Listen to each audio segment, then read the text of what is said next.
Le Béninois a libéré titre ce matin, supposée base militaire au Bénin. L'ambassadeur de France au Bénin répond à Ibrahim Traoré. Ibrahim Traoré, c'est le capitaine qui gère aujourd'hui le Burkina Faso. Achille Oussou, vous avez suivi cette actualité depuis que ce capitaine a épinglé le Bénin comme abritant des bases militaires qui forment des terroristes qui vont aussi attaquer le Burkina. Il réagit. Est-ce que cette sortie était nécessaire? Et cette boue avec les enfants, ne vous étonnez pas qu'on vous éclabousse. Qui seraient les enfants et qui sont ces 30 personnes? Oui, mais le président, le putschiste Ibrahim Traoré est un enfant qui joue dans la boue. C'est pas trop dur ça, Daouda? Oui, mais c'est un fait. Chef d'État. Oui, mais c'est un fait. C'est un fait. Et le président Alassane Ouattara étant un président responsable, le président béninois étant un président très responsable, vous voyez qu'il ne rentre pas dans ce jeu avec lui. Parce que lui, la seule chose qu'Ibrahim Traoré ne connaît, ce n'est que la violence, ce n'est que la force. Barry vous disait tout à l'heure, il y a des canaux qui existent. La première des choses qu'Ibrahim Traoré pourrait simplement faire, c'était de rappeler son ambassadeur en Côte d'Ivoire. Par exemple? Par exemple, c'est un canal. Pour consultation? Pour consultation. La deuxième chose qu'il peut faire, il peut aller porter plainte à la Cour internationale de justice à La Haye. Il y a des procédures. Mais quand on est un président, parce que la parole du président, c'est sacré. Un président, il ne parle pas le premier. Généralement, il parle le dernier. Parce que les propos qu'il donne, c'est irrévocable. C'est irrévocable. Et du fait de cela, c'est pour cette raison qu'il y a des services de police, il y a des services de renseignement. Avant de prendre la parole, il a les tenants et les aboutissants. Tous les rapports. Tous les rapports qui concernent le dossier avant de parler. Mais M. Ibrahim Traoré parle à l'emporte-pièce. Il parle n'importe comment. Et finalement, il met en danger toute la sous-région. Aujourd'hui, vous avez décidé de sortir de la CEDEAO. C'est votre droit, le plus absolu. Mais de vous à moi, Christelle, qui a le plus à perdre que comment on appelle ça, le Burkina ou le Mali ou le Niger soit déstabilisé? Aujourd'hui, en Côte d'Ivoire, on a plus de 3 millions, voire 4 millions de Burkinabés. Mais quand le Burkina est déstabilisé, mais c'est un afflux massif de réfugiés qu'on aura ici. Comment est-ce qu'on va gérer cela? Comment l'État ivoirien va gérer cela? Moi, je pense, à un certain moment, un leader doit peser des choses. Et il y a 4 vertus majeures pour un dirigeant. Et ces vertus-là, c'est la sagesse. Après la sagesse, la justice. La justice au Burkina, je n'en parle pas parce que tous ceux qui parlent contre Ibrahim Traoré sont foutus au goulag ou vont au front. Aujourd'hui, on parle des déchéances de nationalité. Et plus rien, je parle de la force morale et de la tempérance. Mais ces 4 vertus, M. Ibrahim Traoré n'a aucune de ces vertus. Aussi le sens de la responsabilité. Et voilà. Et c'est ça justement. Un président, quand il est responsable, vous parlez comme François Hollande en son temps. Un président ne devrait pas dire ça. Oui, mais je ne tournerai pas autour du pot pour vous répondre. Oui, parce que en fait, lorsque les putschistes au pouvoir dans nos pays voisins, je veux nommer le Niger et le Burkina Faso, attaquent le Bénin pour soi-disant la présence ou l'existence des bases militaires sur notre territoire, c'est aussi en partie la France qui est attaquée, puisque les bases militaires dont on parle, ce sont des bases militaires françaises, n'est-ce pas? Donc, je crois que il était quand même de bon ton que la France aussi donne de la voix. Et l'ambassadeur de France au Bénin a opiné sur la question pour donc permettre à l'opinion d'avoir beaucoup plus d'informations, pouvant lui permettre donc de faire la part des choses, parce que le Bénin a réagi, le gouvernement a réagi déjà face donc à ces mêmes accusations venant de la part du Niger, et ça n'a pas suffi, et le Burkina Faso a repris comme si c'était une passe d'âme, et le Bénin a réagi à nouveau, et je crois toujours que dans l'opinion ça ne prend pas, peut-être que maintenant que la France a réagi, que ça va suffire à calmer les ardeurs. Mais avant ça, avant la réaction de l'ambassadeur français, il y a quand même un journaliste, et je crois qu'il est français, j'ai oublié le nom, qui avait fait déjà, qu'on appelle une vidéo, une vidéo sur cette présence ou non des bases militaires françaises sur le sol du Bénin, et qui accusait déjà le Niger d'avoir, en fait, la télévision nigérienne d'avoir falsifié ces images, d'accord, donc d'avoir pris des images que lui, il est allé sur le terrain prendre dans le cadre donc de son enquête, de les avoir utilisés pour justifier les propos donc de Tiani. Et donc il s'était offusqué contre la chose. Et je crois que lorsqu'on met tout ça là ensemble, on devrait quand même dire que bon, je ne sais pas ce que le Bénin a fait de si temps pour devenir cette victime à abattre à tout prix par le Niger et par son acolyte aujourd'hui de l'AES, le Burkina Faso. Mais l'un dans l'autre, je crois que l'ambassadeur français a bien fait d'avoir donc donné de la voix dans cette actualité-là et d'avoir donc permis peut-être pour une première fois que toutes les parties qui sont concernées donc dans cette affaire-là donnent leur avis et cela donc je crois que c'est l'opinion que cela favorise parce que cela permet, comme je l'avais dit à l'entame, d'avoir beaucoup plus d'informations pour faire donc des analyses pertinentes. Martial Agolé-Agbo, nouvelle réaction de l'ambassadeur français près du Bénin sur la supposée présence des bases militaires françaises sur le territoire béninois suite aux accusations, je le disais tantôt, du capitaine Ibrahim selon lesquelles le Bénin abriterait 2 bases militaires. Marc Vizy s'est donc exprimé. Est-ce que c'était opportun? Absolument. Il faut que la vérité jaillisse, parce que on accuse le Bénin, mais on accuse également la France, puisque les bases dont on parle en fait, ce ne sont pas les bases béninoises, mais ce sont les bases françaises.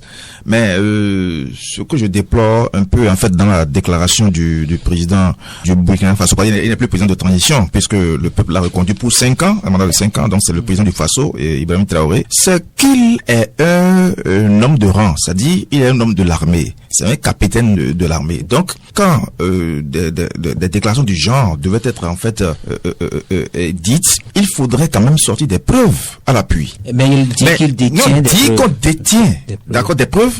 Ce n'est pas encore la réalité des choses. Il faudrait qu'il sorte en fait ces preuves pour que tout le monde voit. Parce que après la déclaration, on a eu sur les réseaux sociaux certaines images qui montraient en fait un avion qui atterrissait et on dit que c'est l'une des preuves de Ibrahim Traoré. Et la preuve en est que tout à l'heure mon cher frère Achille Oussou l'a évoqué, le journaliste en question qui était venu pour un reportage ici au Bénin a dit que ce sont ces images en fait qu'ils ont truqué. Voyez-vous, mais ça ne fait pas du bien, puisque après tout le peuple burkinabé et le peuple béninois sont des peuples frères. Nous avons des Béninois qui vivent ici au Bénin, qui ont des enfants ici au Bénin et vice versa. Nous avons des Béninois qui vivent au Burkina Faso. Maintenant, à quoi ça sert maintenant cette guerre diplomatique entre le Burkina Faso et le Bénin? Ce n'est pas une bonne chose. C'est vrai, il est vrai que même si la guerre n'est pas encore vraiment apparente. Mais ça a commencé ici. Écoutez, le numéro 1 du pays vient dire en face du monde qu'il y a de telles bases militaires et qu'il conseille les autorités béninoises à cesser parce que en temps le Burkina Faso regorgeait également des bases militaires qui sabotaient un tout ça peu les dispositifs des autres pays dans la sous-région. C'est dire que c'est une réalité en fait. Voyez-vous, c'est du sérieux. Maintenant, voilà que les bases militaires ne sont pas au Bénin. Donc, qu'est-ce que le Bénin a fait aujourd'hui? D'accord, pour qu'on tire à boulet rouge en fait sur cette nation. Donc c'est de bon temps que l'ambassadeur français qui est sur le territoire béninois sorte pour éclairer la lanterne de l'opinion publique. Sinon c'est pas bien. C'est comme si, parce que depuis longtemps ils l'ont dit, en temps le Niger l'a dit et on a révoqué pour dire qu'il n'y a pas de base militaire. Le porte-parole également du gouvernement Wilfried Yahoumedi l'a dit, on n'a aucune base militaire en fait au nord. Maintenant voilà que le numéro 1 burkinabé revient maintenant à la charge pour dire que il a des preuves. Qu'est-ce qu'ils veulent véritablement en fait pour la nation béninoise? C'est la question que nous nous posons. Parce que aucune base française n'est au Bénin, mais il persiste ici pour dire qu'il y a véritablement des bases françaises au Bénin et que c'est cette base en fait qui veut entre griffes en fait détruire en fait l'image du Burkina Faso. Là, je n'arrive pas à comprendre. Donc il faut qu'il vienne nous éclairer. À la veille, c'était à la veille du 14 juillet, la fête nationale de la France, que Vizy, sur la chaîne de télévision TVC, au cours de l'émission Vision Originale, déclare et semble être formel, au Bénin, il n'a jamais eu de base militaire française, a été catégorique Marc Vizy. C'est connu de tout le monde, hein, et ça vous le savez depuis des années, que les bases militaires, ce ne sont pas des aiguilles qu'on cache dans une boîte de foin. C'est seulement Ibrahim Traoré qui, dans son imagination stérile, pouvait dire que le Bénin abrite une base militaire. Deux poutistes peuvent mentir sur le compte Oui, quand ils sont des chefs d'orchestre d'une pièce théâtrale, ils peuvent le dire. Des gens qui n'arrivent pas à différencier un camp de base, c'est normal qu'ils peuvent se lever et puis dire des choses du genre. Avant, c'était Tiani qui, lui, dans son imagination de tous les jours, s'est levé pour dire que le Bénin abrite une base militaire. Et Ibrahim Traoré qui jouissait de la gratitude des Béninois parce que le Bénin était obligé de prendre les réfugiés burkinabés qui fuyaient les sécurités que lui-même avait voulu enrayer de son territoire. Les Burkinabés étaient obligés. Ils ont progressé dans la lutte contre le terrorisme. Ils n'ont rien fait. Ils n'ont rien foutu. C'est du gros n'importe quoi. Le Burkina n'a rien fait. Surtout son président. Laissez-moi vous dire. Quand il parlait de la déstabilisation, parce que quand il voulait parler, il a dit que le Bénin et la Côte d'Ivoire, lui abrite une opération de déstabilisation de son pays. Mais il dit quoi par là? Déstabiliser, il ne sait pas que son pays était déjà déstabilisé. Un pays qui avait connu un coup d'État. Et lui, en tant que capitaine, est venu faire un coup d'État à Damimba. Mais le pays était déjà déstabilisé depuis. C'est pas maintenant que le pays est déstabilisé. Et quand il prenait le pouvoir, il disait quoi? Que de lui donner 6 mois, et puis il allait finir avec le terrorisme. Mais lui-même, seul, il s'est encore donné 2 ans, et par la suite, forcer la population pour avoir 5 ans. Mais il veut quoi finalement? On n'a aucune preuve qu'il a forcé la population. Vous voyez comment les Burkinabés l'adulent. Qu'est-ce que vous appelez aduler? Ça, on sait que c'est du populisme. Amener les gens au stade, puis leur faire dire ce que vous voulez. Vous voulez quoi en retour comme réponse? Le Traoré aujourd'hui a les 5 ans. C'est pourquoi il s'était obligé de créer l'AES pour se fermer là-dedans, pour que la CEDEAO n'ait plus de bouche, pour pouvoir intervenir sur la longueur de leur mandat. En réalité, les deux là n'ont aucune légitimité. Ils sont obligés d'utiliser la population avec cette histoire de base et puis de déstabilisation pour pouvoir légitimer leur coup d'État qui aujourd'hui n'aboutit à rien. Depuis la prise de pouvoir de Tiani, dites-moi ce que Tiani a déjà fait au Niger. Absolument rien. Traoré, lui au Niger, qu'est-ce qu'il a fait? Si ce n'est donner de l'engrais ou donner des tracteurs, mais le pays ne doit pas se résumer à ça. Un pays, la gestion, ce n'est pas ça. Traoré, honnêtement, moi, je le considère, mais depuis qu'il est devenu un président TikTok, et de jour au lendemain, il ne fait pas une semaine sans venir faire des déclarations tordues. Moi, je me suis dit, ce président, il ne mérite absolument aucun respect. Et ceux-là qui condamnent la sortie de Fred Léon, je me dis, ceux-là, est-ce qu'ils comprennent réellement? J'aborde même carrément le sujet avec vous, Achille Oussou. Wilfried, déjà, après l'annonce de cette nouvelle, sort sur Facebook. Est-ce que c'était le canal idéal pour répondre à Ibek? Écoutez, vous venez d'écouter l'analyse de Chibré. Et si le président burkinabé choisit donc d'être sur les réseaux sociaux, pourquoi vous empêchez le Bénin donc d'utiliser les mêmes canaux pour lui répondre? Je préfère même que Wilfried, au-delà donc de Facebook, aille aussi sur TikTok pour que cela soit du même au même. D'accord? Et donc, bon, je crois, aujourd'hui, nous avons tous ces canaux à notre disposition pour communiquer. Il y a des présidents. Je sais que par le passé, l'ancien président américain avait fait le choix de Twitter. Oui. Donc, et tout le monde le savait. Et au début aussi de son mandat, le président Patrice Talon était beaucoup lui-même sur Facebook. Et bon, on le suivait régulièrement.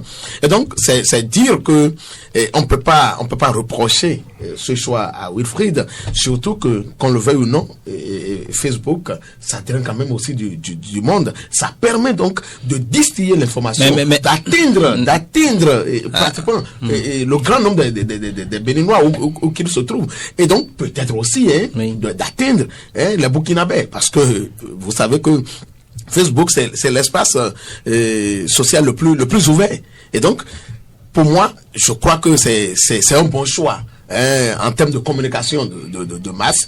Et par rapport à ça, je ne sais pas si c'est le contenu du message qui gêne ou le choix donc justement dans le contenu de ce message, il dit au Bénin qu'on ne produit pas de terroristes. Est-ce que c'est de l'autre côté qu'on produit le terroriste? Mais bon, le Bénin a toujours, Wilfred l'a dit et à suffisance, que les terroristes traversent la frontière, quittent donc le Burkina pour venir opérer au Bénin. En diplomatie, est-ce que ces propos sont acceptables? Mais écoutez, si déjà en diplomatie, un président se permet de se lever pour dire qu'il a des preuves que c'est un pays tout entier qui produit des terroristes, comme quoi le Bénin avait donc d'intérêt ou de profit à tirer de la production de terroristes. Le Bénin qui lui-même fait tout possible aujourd'hui pour donc pour combattre le mal. Le Bénin qui allait proposer même des stratégies, qui allait proposer donc une sorte donc de coopération militaire pour combattre ce même mal. Vous l'accusez donc d'être à l'origine, d'être celui qui vous déstabilise. Je crois que c'est suffisamment grave. Et celui qui va vous déstabiliser. Moi, je pense que au-delà donc de ce que on peut reprocher au président Patrice Talon, que aujourd'hui en fait tous les Béninois doivent se lever comme un seul homme. Pour demander au président donc s'il y a des instances internationales devant lesquelles on peut donc appeler ces pays-là, qu'on les appelle devant, qu'on les invite à s'expliquer, parce que c'est suffisamment grave d'accuser de part et d'autre et à tort un pays de cette façon-là. Alors donc nous attendons, si peut-être on partageait aussi les frontières avec le Mali aussi viendrait dire la même chose. C'est peut-être parce qu'on est un peu loin du Mali. Mais nous attendons donc quand même de voir ce que ça donnerait dans les jours à venir. Il faut dire aujourd'hui que les putschistes ont échoué. Ils ont lamentablement échoué. Parce que on ne connaît pas le vécu des Nigériens et des Burkinabés. Le terrorisme est toujours là. Ça frappe à Niamey, au cœur donc du Niger. Niamey, le poumon du Niger, ça frappe à Ouaga, ça frappe partout. Alors, écoutez, le premier, c'est ce que je voulais dire pour finir, l'argument qu'ils avaient brandi pour justifier leur push, c'était donc l'insécurité, c'était le terrorisme, c'était qu'on appelle ces djihadistes qu'il fallait à tout prix combattre, qui étaient produits par les Français. Et curieusement, c'est encore les Béninois qui ont pris le relais aujourd'hui malheureusement. Et donc, si après 6 mois, après 1 an, ils ne sont pas arrivés donc à satisfaire le peuple par rapport à cette promesse, je crois que normalement ils devraient déposer le tablier eux-mêmes. Martial Abouliabou, l'ambassadeur de France près le Bénin, a fait savoir que la coopération de sécurité de défense n'est pas quelque chose de récente avec les pays francophones. Si on regarde un peu le Niger avec la France, est-ce que les putschistes n'ont pas raison de nous alerter sur ce sur quoi débouche souvent la coopération militaire avec la France, qu'est l'installation d'une base? Oui, vous savez que le mal venait en fait du Mali. Le Mali qui a été déstabilisé pendant plus d'une dizaine d'années. Et si aujourd'hui en fait les putschistes condamnent tout ça peu en fait la France, c'est bel et bien à cause, je dirais, du lacisme qui a eu lieu surtout au nord du Mali, où quand même la France qui a décidé en fait d'une opération Barkhane et consorts est restée près d'une dizaine d'années dans le nord, mais sans avoir, je dirais, un bilan positif, puisque on dit en fait qu'on veut combattre les terroristes. Maintenant, c'est qu'il y a un pont qui sépare l'armée régulière et les Français avec les partenaires qui étaient au nord, en fait, pour combattre les terroristes. Mais comment ils ont combattu les terroristes pendant une dizaine d'années sans avoir, je dirais, une réponse de positivité pour permettre également au Mali de recouvrer également son territoire en entier. Donc c'est un couac à ce niveau-là. Puisqu'aujourd'hui, si les putschistes se vantent en disant que ils ont quand même gagné un pari, c'est que Gao, par exemple, qui était était un bastion des terroristes au Mali, est rentré aujourd'hui sous la coupole donc des autorités de la transition, grâce peut-être aux forces russes ou bien quoi là, et Wagner bien quoi. Aujourd'hui quand même, Gao qui est, je dirais, une région très vaste au nord, mais qui était vraiment, je dirais, le nid même des terroristes, quand même a été balayé, alors que la France était restée là pendant 10 ans, sans produit. Donc, il y a un problème à ce niveau-là. Est-ce que vous voyez? Donc, ces terroristes aujourd'hui ont commencé déjà par toucher le Niger et le Burkina Faso. Maintenant, aujourd'hui, le Bénin a reçu le coup. Nous posons pas effectivement de terroristes au Bénin.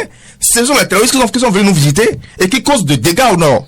Est-ce que vous voyez? Donc, je pense que la coopération militaire et française, c'est une bonne chose, certes. Mais qu'est-ce que les Français font véritablement avec cette coopération avec les pays africains? C'est la question qu'il faut se poser. Parce qu'aujourd'hui, vraiment, allez voir au nord et vous allez constater, ce sont nos frères militaires et policiers qui souffrent tous les jours par rapport à cette situation.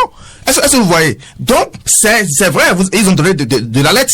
Mais aujourd'hui, il faudrait que la France arrive quand même, je dirais, à définir une nouvelle stratégie de coopération militaire. Parce que on doit endiguer en fait ce mal. Ça, c'est nécessaire. Ce qui se passe avec nos frères, attention, Dieu merci, nous sommes au sud. Mais ce que vivent en fait nos frères au nord, allez voir, allez constater pour voir que c'est dangereux. Voyez-vous, ils souffrent par rapport au terrorisme. Donc, il faut endiguer le mal. Maintenant, si on arrive à signer un partenariat, en fait, avec les Français, c'est pour endiguer ce mal parce qu'ils ont les matériels qu'il faut. Mais est-ce qu'ils arrivent à le faire véritablement? C'est la question que se pose. Donc, si aujourd'hui, les trois pays, que ce soit le Niger, le Burkina Faso et le Mali, s'associent, en fait, autour de l'Alliance, c'est pour dénoncer tout ça peu, en fait, le comportement, du lacisme, en fait, des Français, qui n'ont pas pu quand même combattre véritablement les terroristes, plutôt au jour le jour, le nom s'accroît dans cette région-là. Et c'est ça qui fait mal. Et c'est pourquoi aujourd'hui je rends hommage en fait au général Mohamed Kadhafi, qui en son temps a su contenir ces terroristes et on n'a pas subi ces affres. Mais depuis qu'il a quitté ce monde avec, je dirais, parce qu'on l'a assassiné, il faut qu'on on l'aurait assassiné. On l'aurait assassiné, comme vous l'avez vu. Il a reçu une balle, oui ou non? Et il est mort, il ne vit plus. Donc vous voyez, avec ce chantier de dessert de guide libyen qui arrivait à contenir le terrorisme aujourd'hui, je pense que la région du Sahel aujourd'hui est devenue une passoire pour les terroristes. Mais il faut endiguer ce mal parce que c'est très dangereux et quand ils arrivent dans une région, mais ils tuent à volo, je ne sais même pas, c'est-à-dire, on dirait même qu'ils ne sont pas des hommes, qu'ils sont des animaux parce que arriver à égorger en fait des jeunes filles, des vieilles dames et puis des gens comme ça, je me dis, mais est-ce que ce sont des hommes? C'est dangereux. Donc il faut s'unir véritablement. Je pense que le Burkina Faso, le Niger et le Mali doivent s'unir également avec les pays voisins en fait pour endiguer véritablement en fait ce mal qui gangrène en fait nos régions. La coopération a un peu débouché sur l'installation d'une base militaire comme c'est le cas en Côte d'Ivoire, au Sénégal et au Gabon, mais la coopération qui existe dans le domaine militaire entre le Bénin et la France, a expliqué le diplomate français, se déploie dans 3 principaux domaines. Oui. Le premier domaine, c'est les formations qui sont dispensées de façon sporadique par des militaires, des policiers, des sapeurs français provenant souvent des pays africains, dont le Sénégal ou la France. Ce sont des formations données pour la plupart par des petits détachements, pas plus de 2 ou 3 ou 12 personnes militaires français qui viennent renforcer la capacité des Béninois, pour dire des militaires béninois. Alors, Chibré, quand on voit un peu le développement de Marc Vizy, c'est qu'une coopération militaire peut déboucher sur l'installation d'une base militaire. Est-ce que les putschistes n'ont pas raison de nous alerter sur cette fin? Non, absolument pas. Vous l'aviez bien dit tout à l'heure que la coopération, c'est une coopération d'instructeurs en fait. Donc les Français viennent au Bénin pour pouvoir former les nôtres. Et vous savez que nous avons déjà reçu notre indépendance. Si nous avons reçu notre indépendance, pourquoi voulez-vous que les Français viennent au Bénin pour pouvoir lutter contre le terrorisme à notre place? Là, ce n'est plus de l'indépendance. Normalement, si on reçoit les instructions, si on reçoit la formation comme il le faut, ce sont les nôtres qui vont rester devant et puis faire le combat, et c'est ce qui se fait. Je déplore la mort de nos forces de l'ordre et avec l'histoire de terrorisme, mais il faut savoir que cela est parti d'où? Cela est parti de l'échec de ces 2 pays, de Tiani et puis de Ibrahim Traoré, qui n'ont rien foutu. Parce que le terrorisme était parti du Mali, comme l'a dit tout à l'heure et mon confrère Martial. Le terrorisme est parti du Mali, mais il a fallu que Tiani et puis son acolyte Ibrahim Traoré ne puissent avoir de stratégie pour pouvoir contrer ce mal, pour que ces terroristes viennent au Bénin. Mais tout à l'heure, ce que vous avez oublié de dire, c'est de dire à nos amis qui nous suivent que le Niger abritait également une base française, parce que la base était du côté du Niger, mais le Bénin ne s'est jamais plaint qu'il y avait une base militaire du côté du Niger. Le Bénin restait toujours silencieux là-dessus et a continué par faire son travail. Maintenant, si la base quittait le Niger pour aller dans un autre pays parce que les Nigériens ont voulu que cette base ne reste plus. Mais où se trouve le problème? Et encore que les Français et puis les Béninois sont montés au créneau pour vous dire que le Bénin n'abrite du tout pas de base militaire, mais de petits camps, de petits regroupements éparpillés un peu partout sur la surface du Nord pour pouvoir contrer le mal. Partout cela pourrait venir, mais pourquoi vous voulez forcément qu'on puisse vous dire que le Bénin abrite une base militaire? En fait, le problème du Niger et puis le problème du Burkina, ce n'est pas en réalité une histoire de terrorisme et autres. Ils ne veulent plus voir le président Talon, tout simplement. C'est une question de jalousie. Et tout ce qu'ils veulent faire, c'est utiliser ce populisme-là pour amener le peuple béninois à se révolter contre le chef de l'État. Il faut chercher aussi les raisons pour lesquelles ils sont contre Patrice Talon par ailleurs. C'est parce qu'ils n'ont pas de solution, c'est parce que les autres n'ont pas de solution. Et pour eux, ils se disent que les Français sont au Bénin. Si vous avez refusé le partenariat avec la France et les États-Unis, c'est pour cette raison que moi-même le Bénin, je vais refuser le partenariat avec ces deux pays. Moi, je sais ce que je gagne. Je développe d'autres stratégies pour rester avec eux. Si vous n'avez pas les stratégies idoines, ne me dites pas de ne pas faire ami avec eux. Donc, si aujourd'hui, nous sommes 4 sur ce plateau, si aujourd'hui, vous, Samuel, vous ne vous entendez plus avec le doyen Achille Oussou, c'est pour cette raison vous allez m'interdire de ne pas échanger avec Achille, mais je vous fous une belle gifle et jamais vous n'allez plus vous rapprocher de moi. Faudrait que Tiani et puis son ami Traoré puissent comprendre que la CEDEAO, l'objectif principal c'était l'intégration et le bon voisinage. Traoré et puis Tiani, le bon voisinage n'est pas du tout dans leur dictionnaire. Faudrait qu'ils redéfinissent ce que c'est que le bon voisinage. Et la preuve, aviez-vous vu Doumbouya, qui est aussi un putschiste, s'associe à eux? Non, parce que Doumbouya a compris que ces gars-là ne maîtrisent absolument rien. Et si je devrais m'allier avec eux, je risque d'envoyer mon pays en lambeaux. Le Mali, vous avez vu le Mali sorti pour parler n'importe comment? Non, le Mali, le Mali ne partage pas de frontières avec le Bénin. Le Mali ne partage pas des frontières avec le Bénin, mais cela n'empêche pas le bon voisinage parce que des Maliens peuvent quitter le Mali pour passer par le Burkina et venir au Bénin, tel que les djihadistes le font.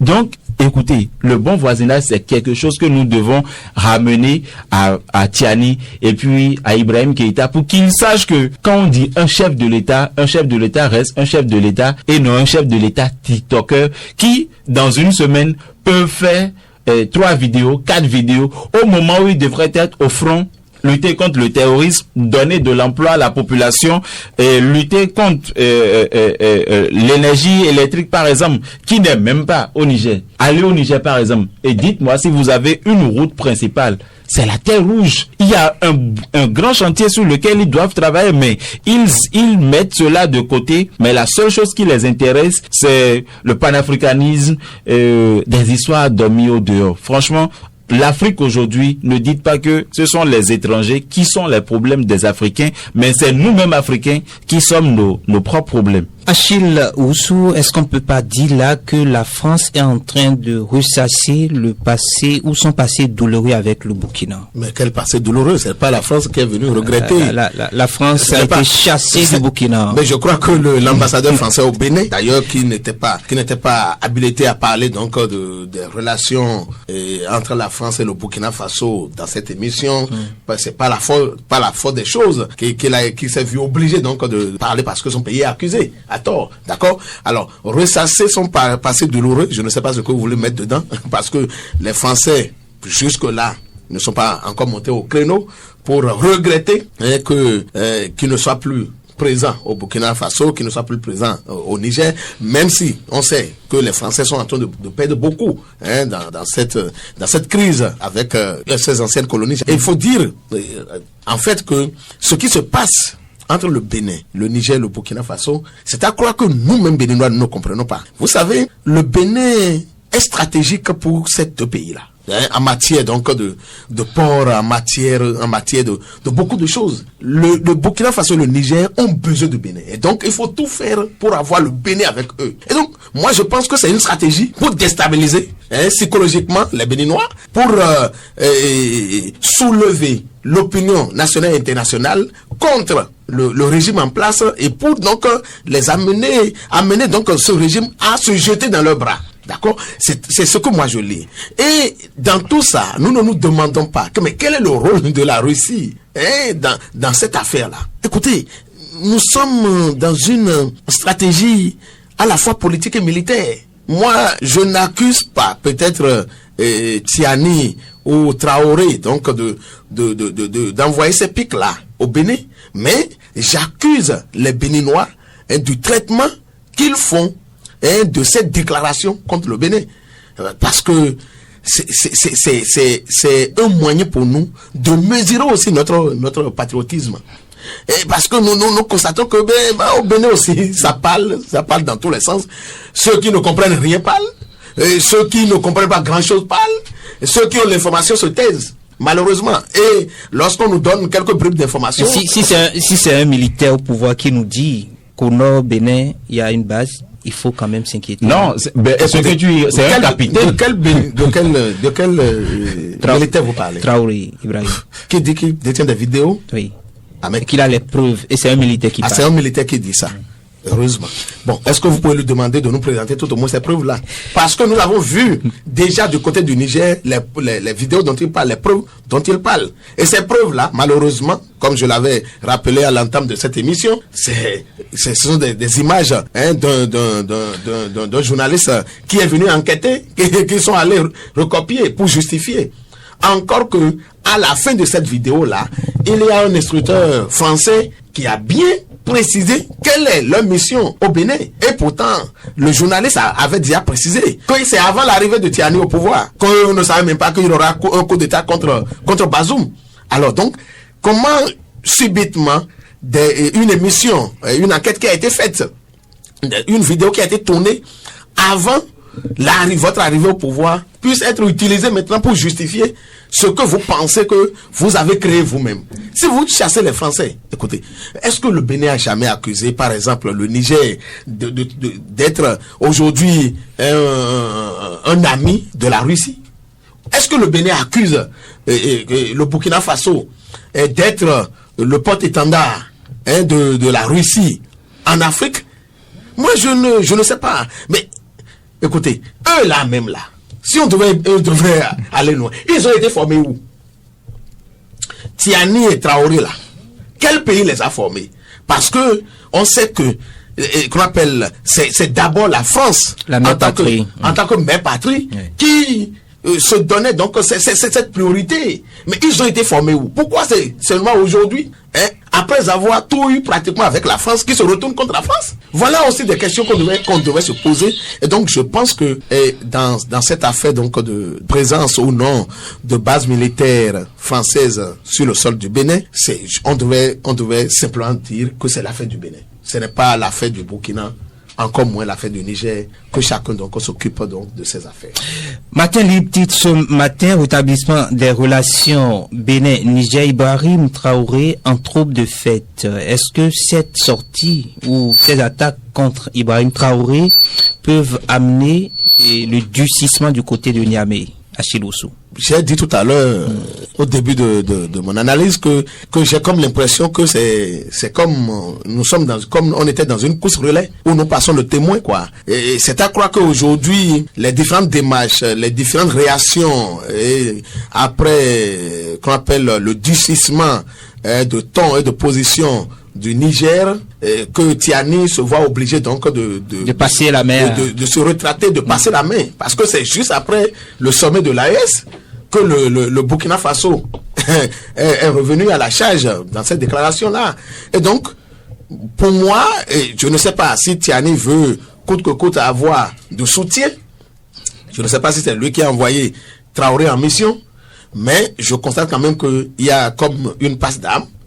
Et nous attendons de voir, puisque une rencontre tripartite avait été annoncée après la médiation, le déplacement de Soglo et de Yahi sur Niamey, une rencontre tripartite a été annoncée. Nous attendons donc que cette rencontre ait lieu et que on nous dise concrètement ce que les relations entre le Bénin et le Niger deviennent désormais.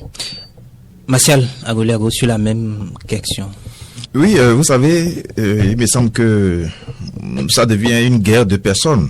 Ça devient une guerre de personnes parce que même lorsque les deux anciens chefs d'État, je parle bien sûr des respectés Nicéphore Soglo et Boni Yahi, étaient à Niamey, ils ont fait le retour certes au président Patrice Talon et effectivement ils ont annoncé qu'il y aurait désormais en fait une médiation pour aplanir les divergences. Mais malheureusement, vous aurez constaté avec moi que pas plus tard qu'hier, ils ont signé un accord avec le Tchad pour désormais faire passer le pétrole. Je pense avec le Tchad, ils ont conclu l'accord. C'est pas encore. Voilà. Et puis bon, les Tchadiens en fait sont pressés de vite recevoir donc ces infrastructures sur leur territoire. C'est un peu dommage parce que vous savez, Tiani doit avoir, comme l'a dit tout à l'heure mon cher ami, j'ai oublié son nom, Chibré, il a évoqué le cas. Il me semble que c'est la personne en fait de Patrice Talon qui dérange, puisque même le président burkinabé l'a dit la fois dernière que ils n'ont rien à voir avec le peuple ivoirien ni béninois, mais que ce sont les dirigeants. En fait, ils ont de problèmes avec les dirigeants qui gouvernent en fait ces deux nations. Ça dit beaucoup de choses, vous voyez. Mais je pense que après tout, il doit savoir que nous sommes tous un indivisible et nous sommes unis par le même cordon ombilical et ils doivent quand même, je pense, aplaner les divergences, même si aujourd'hui ils sont dans l'AES. Cela ne veut pas dire en fait que le Bénin serait à tout moment combattu. Non, je pense que ils doivent quand même savoir que le même sang circule en fait dans nos veines et que nous, que ce soit frères burkinabés, nigériens et puis maliens, nous serons toujours unis et nous allons traverser donc les frontières comme je dirais notre maison afin je dirais donc de cultiver ce vivre ensemble que prône donc la CEDEAO. C'est très important. Donc ces genres de déclarations en fait je dirais sapent un peu en fait la diplomatie entre ces nations et ce n'est pas une bonne chose. Ce que je dirais aussi c'est que après la sortie donc de l'ambassadeur Mac Vizi, il faudrait quand même, si véritablement en fait Ibrahim Traoré a la preuve qu'il y a de telles bases, comme il a dit, avec les audios dont il a dit, il faudrait qu'il sorte maintenant une seconde fois pour prouver effectivement à la face du monde que effectivement il dit la vérité par rapport en fait à la présence des militaires et des bases françaises en fait là-bas. S'il ne le fait pas, c'est que vraiment l'amour en fait que parce que c'est un jeune beaucoup rêvent en fait de sa carrure et qu'on sort, mais s'il le fait ainsi, c'est que ça déteint tout un peu son image. Donc il faudrait qu'il sorte à nouveau pour sortir les preuves véritablement qu'il y a de telles bases militaires au Bénin. C'est vrai que en Côte d'Ivoire, il y a une déclaration française le ministre français donc de la sécurité a évoqué les pays en fait qui regorgent en fait les bases. Et effectivement, la Côte d'Ivoire a une base française, mais le Bénin n'en a pas. Donc il faudrait qu'il sorte maintenant à nouveau pour dire en face du monde que voici les preuves en fait que je détiens et qui certifie que le Bénin a effectivement des bases militaires en fait sur son territoire. C'est très important parce que venir en fait, il est le numéro 1 burkinabé. Venir en fait, je dirais, il n'a même pas porté des gants pour dénoncer, vous voyez, avec rigueur la présence donc des bases militaires sur le territoire béninois. Donc il faudrait maintenant qu'il revienne à la charge parce que il y a deux déclarations en fait communes. Les autorités françaises l'ont fait déjà à Paris avant que Mac Vizi aussi ne le fasse. Donc il faudrait maintenant qu'il revienne nous dire effectivement que j'ai les preuves qui certifient que nous avons des bases et militaires françaises en fait sur le territoire béninois. C'est très important, voyez-vous. Mais s'il sait que aujourd'hui, après la déclaration des Français, qu'il s'est trompé, il faudrait quand même qu'il ravise parce que ne l'oublions pas, le président Patrice Talon était allé le voir. et Achille l'a évoqué, juste parce qu'il voudrait en fait qu'il y ait une signalisation pour endiguer en fait ce mal. Maintenant, comment on peut nous dire que nous produisons des terroristes au Bénin? C'est dangereux. Donc, il faut qu'il ravise. S'il voit que en fait ce qu'il a dit par rapport au Bénin, que c'est faux, je pense qu'il est temps de raviser afin, d'accord, de trouver une série d'actions communes avec le Bénin pour qu'ensemble en fait on combatte en fait ce terrorisme en fait qui fait mal dans nos pays respectifs. C'est très important. Quand on sait que depuis la fermeture de la frontière entre le Bénin et le Niger, le transit des produits du port de Lomé avant d'aller à destination du Niamey passe par le Burkina et où le pouvoir ou le gouvernement burkinabé prélève des taxes. Est-ce que c'est pas une raison pour Ibrahim de préserver cet acquis que de voir une médiation qui va amener le Bénin et le Niger à ouvrir la frontière? Vous le savez comme moi que c'est au retour, d'accord, de ce sommet, l'AES, que Ibrahim Keïta a tenu ses propos. Ibrahim Keïta n'avait aucune... Ibrahim Traoré. Ibrahim Traoré, du moins. Ibrahim Traoré n'avait pas de ses propos. Il n'en savait rien en ce qui concerne base militaire et tout. Il n'en savait rien. Il a fallu qu'il aille au sommet de l'AES et à son retour, pour qu'il puisse venir devant la face du monde pour dire que le Bénin abriterait une base militaire, ce qui est d'ailleurs faux. Donc, vous savez, lui, il est dans une démarche d'entretenir la bonne relation entre les pays de l'AES et également surfer sur, je dirais, ce pouvoir économique que lui, ce qu'il prélève, tout ce qui quitte le Lomé pour le Burkina avant d'arriver au Niger. Donc, vous le comprenez, il est dans une démarche, sauf que cette démarche fausse tout ce qui est diplomatique et met en péril le bon voisinage entre les pays de l'Afrique francophone. Parce que, quoi que l'on dise aujourd'hui, les peuples, même si les peuples ne disent absolument rien, dans les familles, dans les ménages, ça se murmure. Les familles font des débats sur ce sujet. Se demander que le Bénin abrite une base militaire, attention, ça englobe beaucoup de choses. Avant même que le Bénin abrite cette base militaire, ça devrait passer par l'Assemblée. Les députés n'ont pas reçu cette information. Maintenant, que ce soit un président d'un autre pays qui vienne à la face du monde le dit, c'est extrêmement grave. Et la démarche que le porte-parole du gouvernement a eu pour rétorquer en même temps, pour répliquer au président Ibrahim Traoré, la démarche, elle est salutaire. Preuve, vous avez vu que depuis bientôt une semaine, le Niger a commencé des tractations avec le Tchad. Mais c'est comme si vous laissez le palu pour vous donner au sida. Vous allez mourir gratuitement. Transiter le pétrole du Niger pour le Tchad et le Cameroun, ils le savent. C'est 5 fois plus cher qu'avec plus que ce qu'ils font avec le Bénin. Mieux, la distance sur laquelle le pétrole serait transité, c'est une petite partie seulement qui est au Niger. La plus grande partie est du côté du Tchad et du Cameroun. Donc, leur armée ne pourra pas contrôler le pétrole sur une longue distance. Mieux, quand le pétrole serait là-bas, ça va rentrer dans le baril du Tchad et du Cameroun. Parce que les deux autres pays étaient déjà des producteurs du pétrole. Donc, quand le pétrole serait là-bas, le pétrole nigérien va perdre en qualité. Ça fait ce qui va diminuer le prix. De deux, qui va payer le chauffage des barils? Ce n'est que le Niger, parce que c'est lui qui en veut aujourd'hui, donc c'est lui qui va payer le chauffage. Donc non seulement il va payer le chauffage, il va perdre en qualité. Il y aura le problème sécuritaire parce qu'il n'arrivera pas à sécuriser son pétrole sur une longue distance. Et ne me dites pas que le Cameroun et le Niger vont laisser leur pétrole à eux pour vendre en premier le pétrole nigérien, qui est assez con. Donc, ils ont énormément à perdre et je pense que c'est dit qu'on veut faire des actions avec le Niger, c'est juste une mesure de pression sur le Bénin pour montrer au chef béninois que attention, si vous ne revoyez pas votre position, nous allons nous allier avec le Tchad pour pouvoir faire transiter notre pétrole. Les Chinois ne sont pas cons.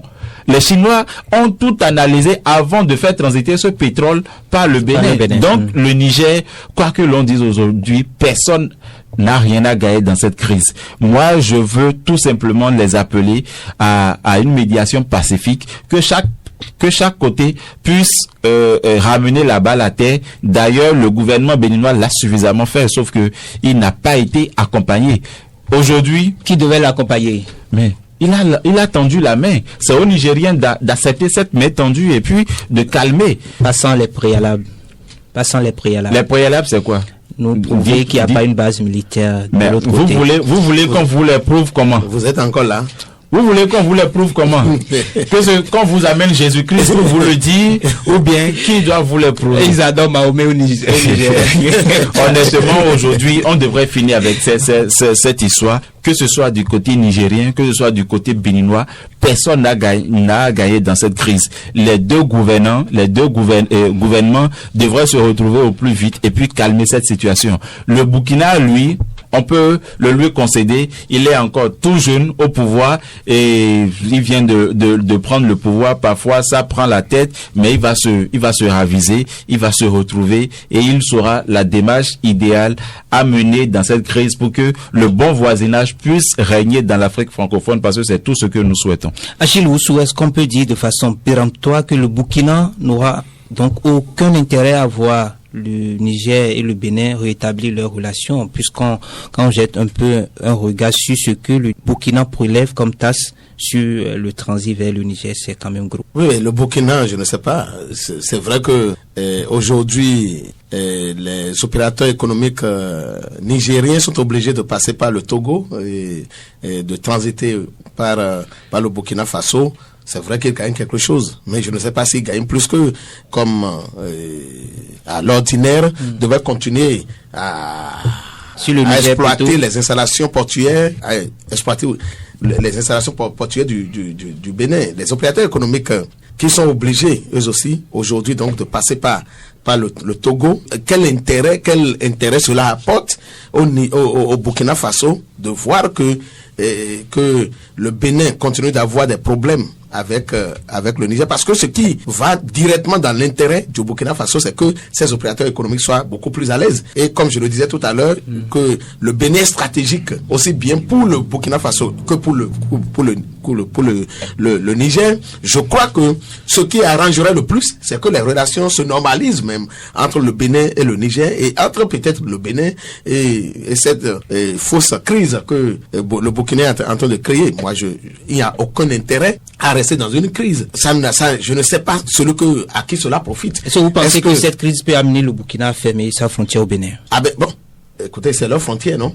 Est-ce que si le Burkina décide de fermer ses frontières aujourd'hui, vous pensez que le Bénin a le pouvoir donc de l'empêcher? Non, le Bénin ne peut pas l'en empêcher. Mais on va en subir, donc, non? Pardon? On va en subir, non? Eh bien, écoutez, le Burkina aussi va en subir. Et puisque nous sommes déjà peut-être plus vaccinés, ou presque vaccinés contre la chose, nous l'avons subi déjà avec le Nigeria. Et vous savez, et ça a duré pratiquement plus d'1 an, d'accord, près de 2 ans, mais nous avons pu résister à ça. Nous sommes en train donc de vivre ça avec le Niger. Ça ne nous empêche pas de vivre.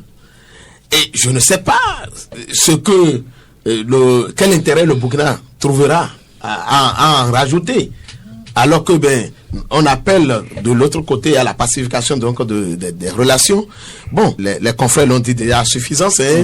Ibrahim Traoré est encore beaucoup plus jeune. Bon, je ne sais pas ce qui l'amène à se redresser de cette façon-là contre le Bénin, mais s'il y a quelque chose derrière, ce qui est sûr, les jours à venir, les semaines à venir, les mois à venir, nous serons certainement encore mieux, plus informés. Mais moi, je soupçonne quand même qu'il y a une main invisible derrière tout ça. Il y a une main qui tire les ficelles et nous n'en parlons pas. Je l'ai dit tout à l'heure en filigrane. Vous parlez de la Russie. Je l'ai dit en filigrane tout à l'heure. Il y a une main invisible qui trouve peut-être que le Bénin est tellement stratégique qu'il faut tout faire pour l'avoir dans son giron. Peut-être que c'est une façon déjà donc de préparer ce qui je le dis comme ça, hein, ce qui peut advenir un jour au Bénin, mais je crois que les Béninois sont tellement intelligents, sont bien intelligents qu'ils